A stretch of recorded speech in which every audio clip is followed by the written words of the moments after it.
Denver Broncos shocked the NFL world on Sunday when they announced the firing of first-year offensive coordinator Rich Gangarello. Now, the timing of this firing was surprising.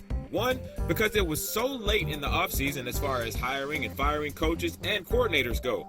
Two, he only had 1 year on the job. Three, he and Drew Lock, they started to develop some real chemistry. They really started to turn the corner towards the end of the season.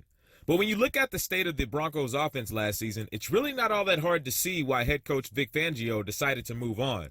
The Broncos were the only NFL team to finish in the bottom 5 in 4 key offensive categories: points, yards, third down percentage, and red zone percentage. And basically the same day that they fired Skangs, they hired Pat Shurmur.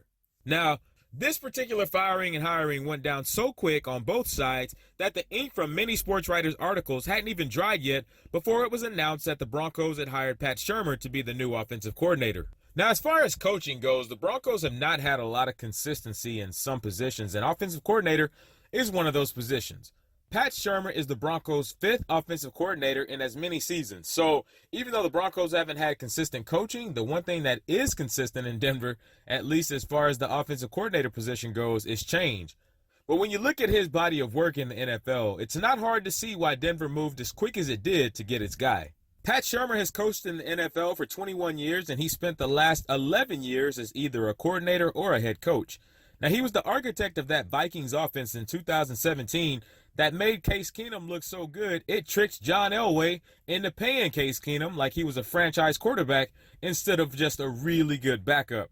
Now, check this out. Case Keenum's stats in 2017. Case Keenum threw for 3,547 yards, 22 touchdowns, and 7 interceptions. Now, that capped off that season with the Minnesota Miracle against the Saints. And everybody remembers that play. One of the most heartbreaking plays I have ever seen in my time of watching NFL football. Now, that alone right there makes this a great hire for Denver because Pat Shurmur, he has a proven record of developing quarterbacks, which is great for Denver's young signal caller, Drew Lock. Now, Pat Shurmur loves to throw the ball downfield, which is one of the main reasons why Vic Fangio says he made the change. He said he wants a more explosive, big play offense. Well, he'll definitely get it with Pat Shurmur. Now, a lot of people will look at Pat Shurmur and they'll automatically think back to his time with the Giants as their head coach, and they struggled a lot. But even then, the Giants offense under his leadership, they still showed a lot of promise despite his 9-23 record there as the head coach. Only 5 teams had more plays of 20 yards or more the past 2 seasons when Pat Shurmur was there as the head guy. He also coached Saquon Barkley to Rookie of the Year honors in 2018. On top of that, last season, rookie quarterback Daniel Jones, a.k.a. Danny Dimes, threw for 24 touchdowns and more than 3,000 yards in 13 games last season. Shurmur has also coached under some of the best offensive innovators to ever set foot in the league. His offense has some West Coast elements of Andy Reid, the vertical passing game of Norv Turner, and the hurry-up element of Chip Kelly. Now, the Broncos, they've got some nice weapons for Pat Shurmur to be able to play with in his offense. Well, I think it's a very good group. We had the same thing in New York last year, and we developed a young receiver, a tight end, a quarterback, some young linemen, a couple young backs, and so I know what it's like to have young players. This is a young players' league. They need to come into the league, play right away, and develop quickly. And so I think that's the challenge that we have in front of us. But this is a really, really good group, and I look forward to working with them. Courtland Sutton, who just Wednesday was named to his first Pro Bowl, gives him a big body wide receiver who can make some of the most acrobatic catches you'll ever see. Courtland Sutton, man, some of the catches he made this past season, I mean, they were mouth-dropping catches with what he did. As far as the Broncos go, I really haven't seen somebody come through and make catches like that since Brandon Lloyd back in like 2009, 2010. Also, Courtland Sutton, he's the only wide receiver in NFL history to make the Pro Bowl in just his 2nd season. He's also got my main man, Philip Lindsay, who just became the only undrafted player in NFL history to rush for 1,000 yards in his first 2 seasons. Now, number 30, he can run between the tackles, or he can be an Alvin Kamara type of back. So with Philip Lindsay's skill set and Pat Shurmur's creativity, I cannot wait to see what kind of schemes and plays and tricks and gadgets that Pat Shurmur comes up with for my guy number 30. He also has Noah Fant, the tight end who started slow last season, but he really turned on the switch as the season went on.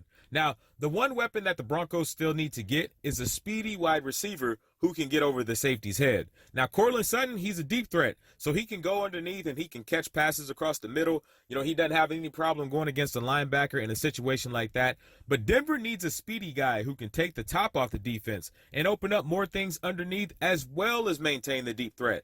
Now, Emmanuel Sanders was that guy for the Broncos over the past few years, but of course during the season he got traded to San Francisco, and he's still doing his thing in the playoffs. So I can almost guarantee you, no, I can guarantee you that the Broncos are going to look for his replacement in the draft. You can bet that. Now, the one area that the Broncos will see dramatic improvement with, and this is the area that I'm most excited about Shurmur's arrival in Denver, is scoring. Denver has not finished in the top 20 in scoring since 2015. Pat Shurmur's offenses have finished in the top 20 in scoring every year the past 6 seasons. That right there is what I'm most excited about, because you have to score points. I mean, for Denver this past season, I mean, when Joe Flacco was the quarterback, that offense was god-awful. When Joe Flacco, the 8 weeks that Joe Flacco started at offense, I don't even remember Denver getting over 24 points. And then we had Brandon Allen. And then you had Brandon Allen come in and fill in the backup role for those 3 games. I think Denver got over 24 points 1 or 2 times, or possibly all 3. I honestly can't remember. I don't have his stats right in front of me or the scores right in front of me. And then, of course, Drew Lock came in. And Drew Lock, he set that locker room on fire and changed the culture in the Broncos locker room and at the quarterback position. So I'm really excited to see what Pat Shurmur's going to come up with these young players that the Broncos have on offense. The Broncos have one of the youngest teams in the league. They have the youngest offense in the league. So, man, with Pat Shurmur's creativity and his innovation, man, I am so excited about what he's going to bring to the Denver Broncos. So, with all that being said, buckle up, Broncos fans, because this ride is about to get real exciting.